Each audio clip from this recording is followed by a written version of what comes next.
From the starting to end. అంటే ఒక script ఎలా సెలెక్ట్ చేస్తారు అందరికీ ఉంటుంది. ఎందుకు ఏదైనా ఫ్లాప్ సినిమా తీయగానే మీరు విన్నారా కదా అనేది వచ్చేస్తుంది. కథలు అనుకుంటే ఎందుకు చేస్తారండి అని వస్తుంది.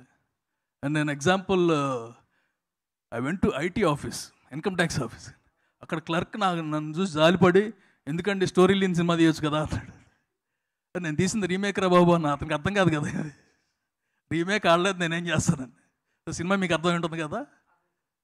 And that's total experience. అంటే whatever is not there and whatever people don't know, demystifying. అంటే we're just opening up everything. ఏం జరుగుతుంది, మనం ఏమనుకుంటాం, పాపం ఇది సరిగ్గా రాయలేదు అనుకుంటాం. ఎందుకు రాయలేకపోయాడు, వాళ్ళ మధ్య జరిగే creative fights. And both of them may be correct, but entertainment అనగానే ఆర్ మూవీ అనగానే or TV, everywhere they should be creative fights. But ఆ ఫైట్ని ఎలా ఆపుతారు, ప్రొడ్యూసర్